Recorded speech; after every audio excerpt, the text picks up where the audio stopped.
Bien le bonsoir à vous mes chers amis et fidèles téléspectateurs de la chaîne Blacky Prod et bienvenue dans cette toute nouvelle édition de votre émission Parcours.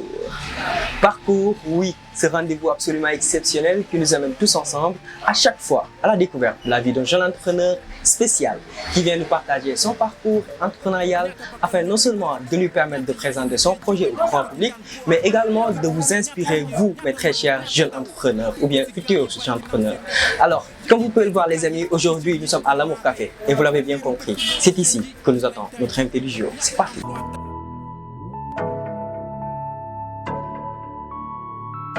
yaakaaruma ci kenn taxin maa ngi dër gër xewaneel yaayi gër fekku la fi jàppale tuuti suba mu yàq la xame su may dégg a faame et dama commencé xame wala boog xamaatul toogaay wala boog et jobi day fay wala boog xaaratuma kenn wala boog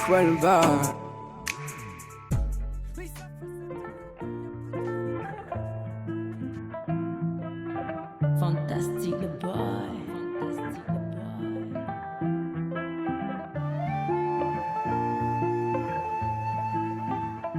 Il est titulaire d'une licence en transport logistique, également d'un master en supply chain management. Il a commencé depuis 2017 avec sa marque We Amar Dresses. Il s'appelle tout simplement Cheikhul Khadim Amar. Bonjour Cheikh. Bonjour monsieur. Je t'appelle Cheikhul Khadim ou bien je t'appelle Amar. C'est à vous de le choisir. Merci beaucoup. Merci. En tout cas, merci d'avoir répondu à notre invitation. Merci à vous aussi de Ça fait votre grand plaisir de t'avoir sur ce plateau. Merci. Sinon, est-ce que tu peux nous expliquer à quoi ça consiste ton projet? Alors, l'idée du projet était de créer une marque de vêtements féminins pour participer au développement de ce pays. Voilà, donc j'ai créé la marque le 4 décembre 2017 quand j'ai fini ma première année. Donc, j'ai eu l'idée de faire. En fait, je n'avais pas le temps de faire un stage. Du coup, je me suis dit de mettre en place un projet, voilà, qui pourra m'occuper durant les vacances et tout ça. D'accord. Et comment ça s'est déroulé exactement la création de cette marque? Alors, quand j'ai eu l'idée, j'en ai parlé avec quelques de mes amis, je lui ai exposé le projet. Alors, au début, je devais trouver un nom. Donc voilà, on en a discuté pendant 2 jours. On ne savait pas carrément quel nom adopter. Donc, mais finalement, on a choisi We Amar Dresses. Parce qu'on pourrait s'attendre à voir quelque chose comme Amar Design ou bien Amar Creations ou bien quelque chose comme ça. Mais pourquoi le choix de We Amar Dresses? Alors, déjà, il fallait trouver un nom un peu international. Et vu que l'anglais est une langue internationale, donc on a opté de prendre We Amar Dresses. Maintenant, le mot design ou fashion, on a remarqué que c'est fréquent, voilà, dans le milieu. Donc, on a choisi de prendre We Amar Dresses. D'accord. Toi, personnellement, ça te fait quoi d'être entrepreneur? À part le fait que je gagne du plaisir sur ce que je fais, ça m'a permis d'être indépendant, ça m'a permis aussi d'être autonome et d'être libre. Voilà. D'être libre. Ouais. Ça, c'est très important, Ouais. cette liberté-là dont Voilà. on parle. Maintenant, est-ce que cette liberté-là, c'est une liberté du côté financier ou bien c'est une liberté de par tes créations, de par ta propre personne, ton investissement personnel? Je pense que cette liberté, c'est sur tous les plans, du côté financier. Donc ça paye bien. Non, mon cher. Du côté financier, côté créativité, tout ça. En tout cas, je me sens libre quand je fais la chose que j'aime. D'accord. Ouais. Maintenant, quelle a été la partie la plus difficile durant ton parcours entrepreneurial? La partie la plus difficile, je peux dire que c'était le début. Quand j'ai débuté, je pense que je n'avais pas un fond de départ. C'était quelque chose de très dur pour moi. Donc, il a fallu que je trouve de l'argent d'abord pour débuter le projet. Et comment est-ce que tu t'y es pris? Je pense que quand j'ai débuté le projet, j'avais que 300 francs avec moi. Donc, oui, 300. Maintenant, Genre limite, tu pouvais qu'acheter du café et du pain. Voilà, 300 donc francs. j'ai expliqué ça à une amie qui faisait la même chose. D'ailleurs, même c'est elle qui m'a inspiré, que je salue au passage. Et ça s'appelle comment ton ami? Jojo Ndiaye. Jojo Ndiaye, merci à Jojo. On a partagé la même époque. Donc je lui ai expliqué le projet, il m'a fait comprendre que voilà, elle pourrait m'aider tout ça. Maintenant, ce que je faisais, c'est que j'avais déjà l'idée, j'avais déjà mes modèles et tout ça en tête. Donc quand je lui ai expliqué, il me dit que Maintenant, vu que tu as un smartphone, tu prends les photos, tu poses ça. Dès que tu as une commande, tu encaisses un acompte de 50%. D'accord. Voilà, donc j'ai débuté avec ça. J'ai commencé avec 3 ou 4 commandes. J'ai récupéré les acomptes. J'ai fait une avance, après il m'a fait les tenues, j'ai fait la livraison, après voilà, je lui ai donné sa part. Si j'ai commencé ainsi. Et ça s'est bien passé. Ouais, machallah, alhamdoulilah. D'accord. Alors, dis-nous, pourquoi ce choix de la mode? Voilà, donc j'alliais le foot et les études. Mais en parallèle, il y a la mode masculine qui m'animait. Voilà, donc j'aimais bien prendre soin de mon image. Donc je pense même que c'est ce qui a fait l'expansion de cette marque. J'aime m'habiller au top, voilà quoi. Donc ça m'a permis aussi de comprendre que ce que je fais là, je l'aime. Donc ça m'a beaucoup... C'est une passion. Voilà, voilà, c'est une passion. Ça m'a beaucoup animé. C'est une chose qui m'a beaucoup animé. C'est en ce sens que je me suis dit que je pouvais créer une marque de vêtements. D'accord, d'accord. Et qu'est-ce que tu vends à travers cette marque-là? Quels sont les produits? Bah, je fais des robes, des pantalons, des chemisiers. Et c'est destiné aux femmes? Oui, c'est une marque typiquement féminine. D'accord, d'accord, je comprends. Maintenant, parle-nous, quelle a été la partie qui t'a plus fait plaisir en fait? Parce que tout à l'heure, tu nous as parlé de la partie la plus difficile. Cette fois-ci, tu vas nous parler de la partie qui t'a le plus fait plaisir. Je peux dire que c'est les retours que je reçois. Les feedbacks. Les feedbacks, voilà, c'est quelque chose de très touchant pour moi. Et ça me motive davantage. Il y a une chose aussi qui m'a beaucoup plus marqué dans ce projet. Je pense que je suis resté 2 ans sans activité. Comment ça? Oui, parce que j'ai créé la marque en 2017. J'étais en 2e année. Donc en 2018, je devais faire ma licence. Donc je n'avais pas beaucoup de temps. J'avais décidé de mettre en stand-by les activités de cette marque. Quand j'ai fini ma licence, j'ai enchaîné avec le master. Donc je suis resté 2 années sans activité. Maintenant, durant la pandémie de la Covid-19, ma mère a remarqué que je n'avais plus d'activité. Elle m'a demandé c'était quoi le souci. Je lui ai expliqué que j'avais un problème de fonds et tout ça. C'est elle qui a pris de son propre argent. Voilà, c'est elle qui m'a redonné mon départ. Et voilà, c'est quelque chose qui m'a beaucoup marqué dans ce franchement, je vais en profiter même pour faire passer un message. Pour les chers parents qui sont en train de nous suivre à travers la chaîne Black Food, moi j'aimerais bien vous dire quelque chose de très important. Quand votre enfant se lance dans quelque chose, le message que vous lui transmettez, c'est très important parce que ça lui permet également de pouvoir avancer. Ça lui permet de le booster en quelque sorte. Faites tout pour leur donner beaucoup plus de courage, même si vous ne l'aidez pas financièrement, parce que c'est très important, je pense. Maintenant, toi, personnellement, qu'est-ce que ça t'a fait de voir que ta mère t'a aidé à pouvoir relancer cela? Parce que normalement, c'est pas seulement sur le côté financier, parce qu'il y a le courage qu'elle te donne. Voilà, c'est très important. Maintenant, toi, qu'est-ce que ça t'a fait? Ouais, je me suis dit que j'ai plus le droit de baisser les bras. J'ai plus le droit de baisser les bras. Quoi qu'il en soit, je dois continuer cette aventure et la rendre heureuse. Si c'est en réalisant ce projet que je vais la rendre heureuse, je le ferai, Inch'Allah. D'accord, parce que c'est très important tout cela, hein, comme je viens de le dire tout à l'heure. Alors, dis-nous, quel est l'impact du digital dans ton business? Parce que c'est quelque chose, voilà, je pense qu'aujourd'hui, tout a changé. Parce qu'avant, les gens, avant de vendre leurs produits, quand ils créaient leurs entreprises, ils faisaient du porte-à-porte ou bien aller voir les gens pour leur en parler. Maintenant, avec l'arrivée du digital, je pense que c'est devenu beaucoup plus simple. Aujourd'hui, vite fait, tu crées ta marque, tu lances ça sur le net et puis les gens, ils voient ça, ils sont à l'aise, voilà, ils comprennent, ils y sont en quelque sorte. Quoi. Maintenant, toi, quel est l'impact du digital dans ton business? Alors, je peux dire que l'impact du digital est de 100% positif parce que toutes mes activités se passent sur le net. D'accord. Toutes mes activités. D'ailleurs, même, je remercie au passage la fille qui gère toute la communication de cette marque. Elle s'appelle comment? Rokhaya Anta Diop. Rokhaya Anta Diop. Voilà, merci beaucoup. C'est une étudiante en 3e année. D'accord.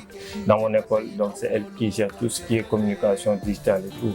D'accord. Mais n'empêche, nous avons aussi des projets d'ouvrir des showrooms d'ici quelques années, D'accord. partout au Sénégal. Mais pourquoi ce choix-là de léguer cette partie de communication digitale à une autre personne? Est-ce que c'est parce que c'est une personne de confiance ou bien tu te dis que voilà, non seulement c'est une personne de confiance, mais je ne pourrais pas tout faire, donc je ferais mieux de lui léguer ça pour qu'elle puisse le faire? En quelque sorte, c'est les deux.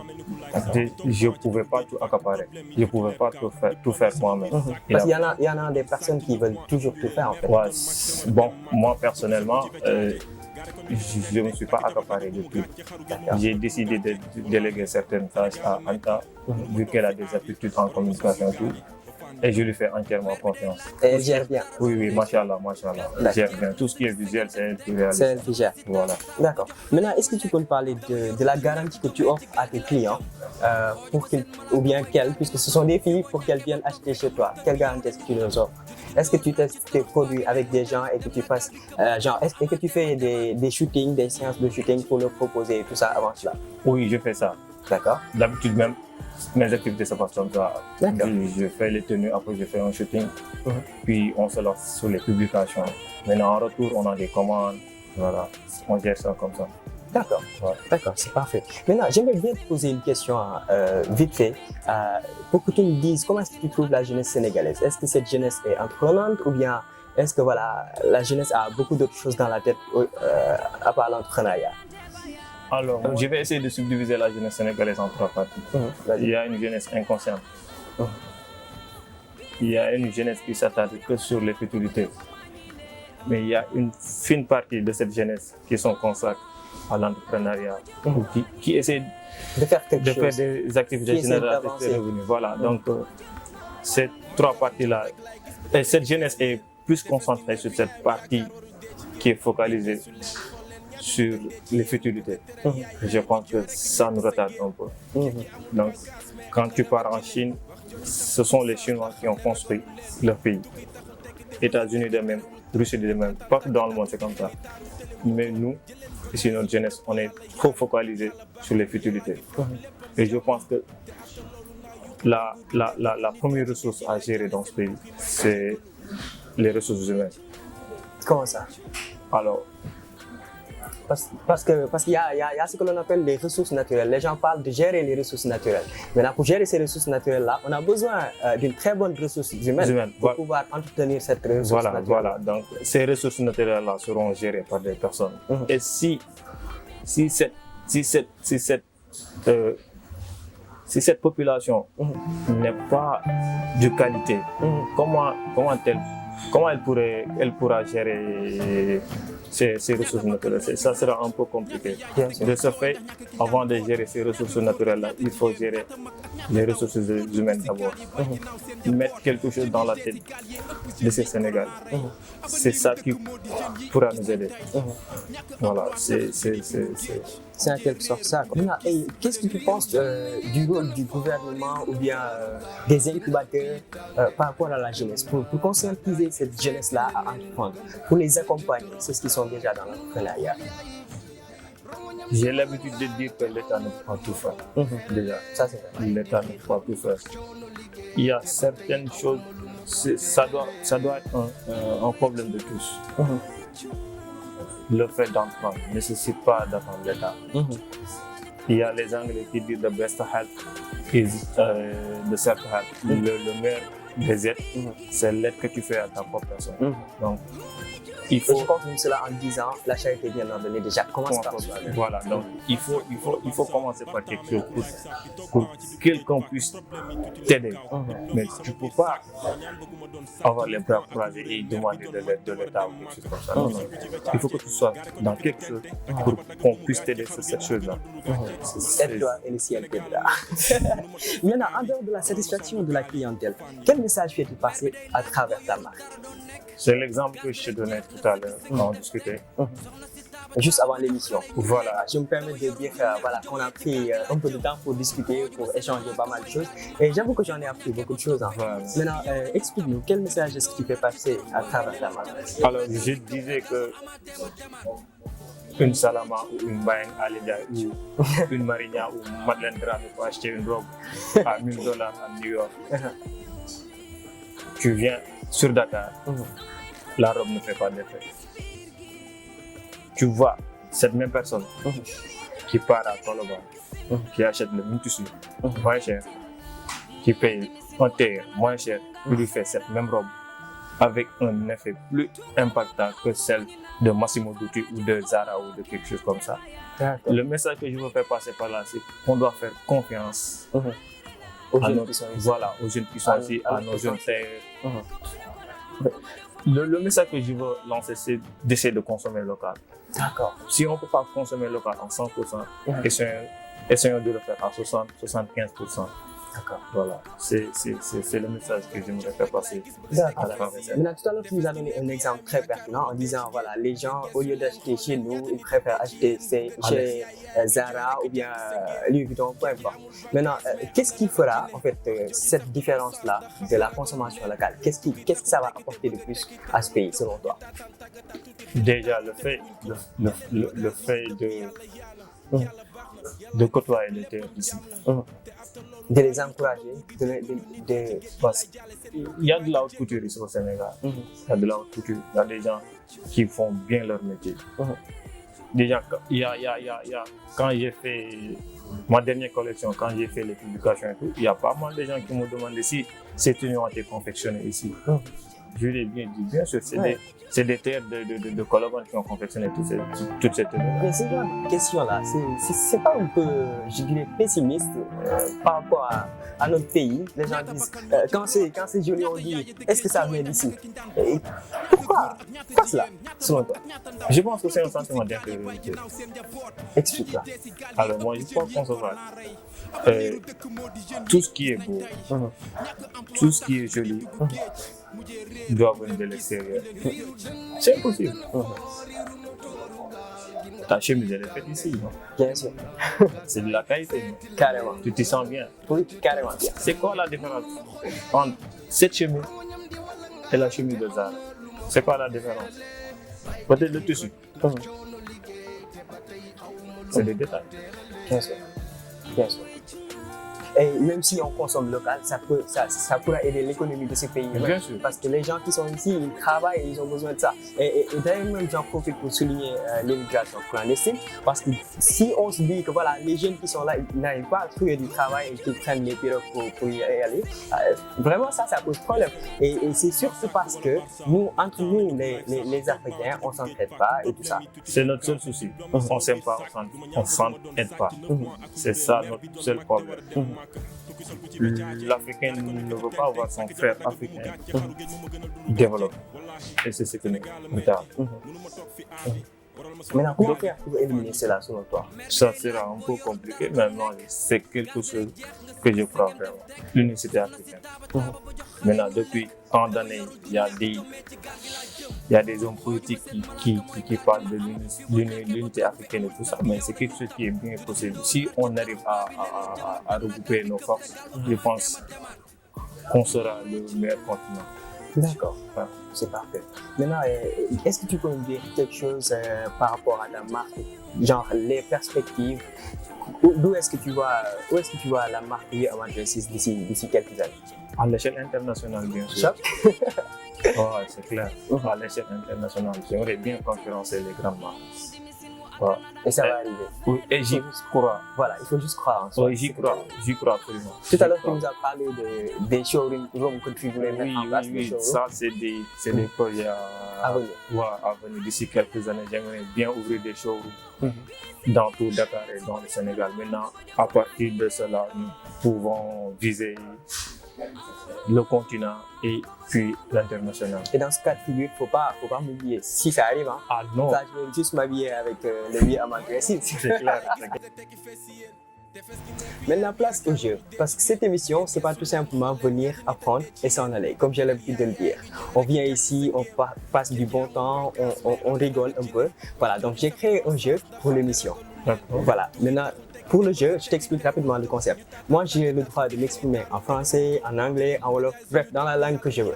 Maintenant, toi, tu es obligé de t'exprimer en wolof. Tu ne dois pas utiliser un seul mot, que ce soit en français, en anglais ou quoi que ce soit. Mais juste des mots wolof. D'accord, pas de souci. Ça te va? Oui, bien. Tu es prêt? Oui. Alors, toi, tu es parti. Ça va, Khadim? Sant alhamdulillah. Yaa ngi si jàmm bu baax. maa ngi si jàmm bu baax a baax. bu baax. léegi man est-ce que mën nga ma expliquer par rapport ak vie Omar Dresses bi gars yi mën a xam exactement marque bi à quoi cela consiste. alors Il a déjà fait. Non, on reprend. Alors, non, on reprend pas. Je te donne une seconde chance. D'accord. Ouais, je te donne une seconde chance. Les gens vont juger par eux-mêmes parce que déjà tu as perdu. D'accord, d'accord. Mais c'est la première fois, je vais être gentil, après je vais te donner une seconde chance. Merci. Voilà, on y va. Ça va Khadim? sant. Yaa ngi si jàmm? maa ngi si jàmm Bu baax a baax. bu baax. Voilà, léegi dama la posé waat comme question bu sànq bi parce que fii nii dañuy utiliser leneen. Tey jii li nga ñëw ci sama émission bi, qu'est-ce que ça te fait? mbégte rek laa ci am mbégte bu baax sax. ndaxte. Doo xool gars yi wala da ngay bañ a jiw? ndaxte gis ndaw bu yëngatu ci mbir. nga woo ko waxtaan ak moom. won ko àdduna.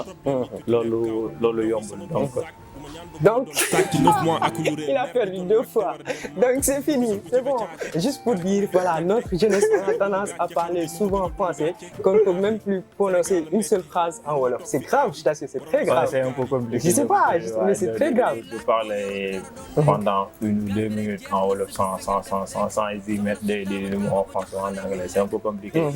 Maintenant, toi, tu penses que voilà, cela peut exister aujourd'hui, un jeune qui soit capable de parler le Wolof sans pour autant utiliser des mots français ou anglais, quelque chose comme ça?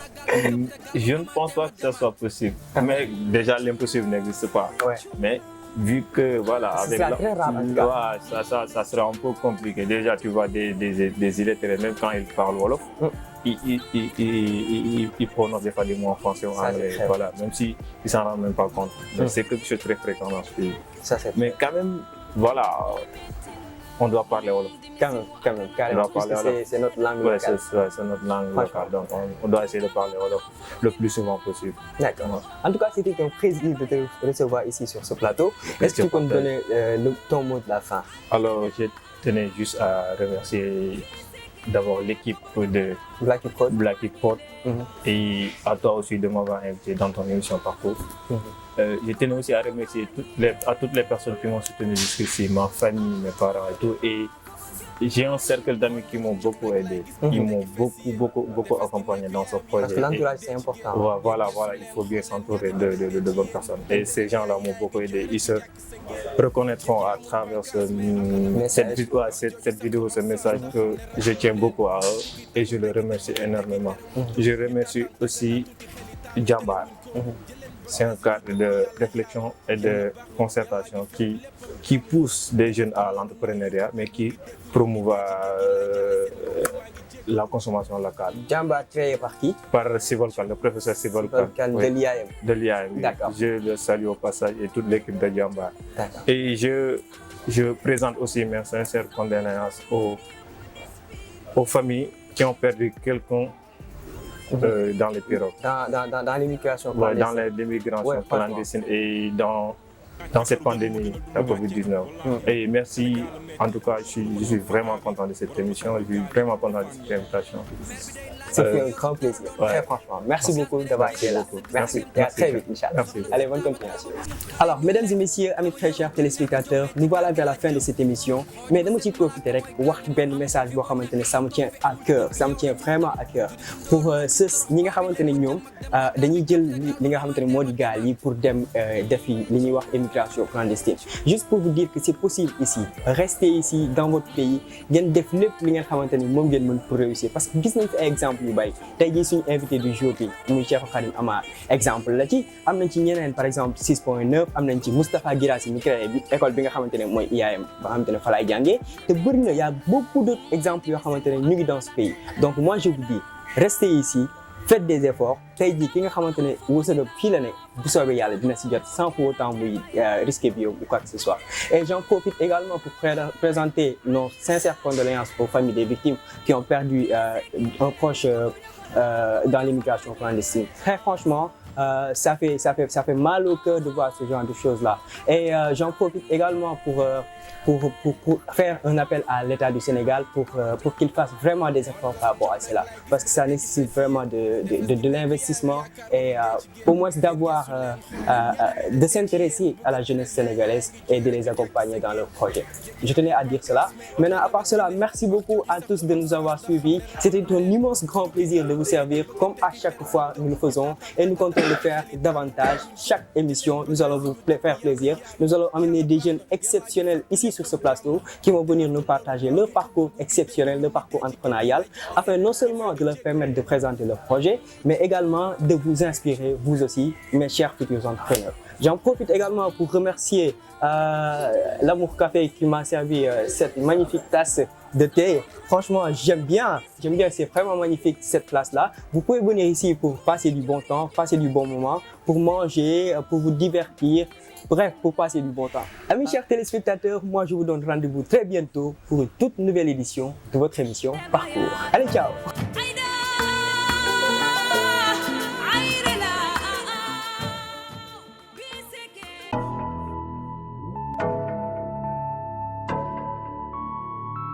yaakaaruma ci kenn taxin maa ngi dër góor xewaneel yaayi góor fekku la fi jàppale tuuti suba mu yàq la xame su may dégg a faame et dama commencé xame wala boog xamaatul toogaay wala boog et job bi day fay wala boog xaaratuma kenn wala boog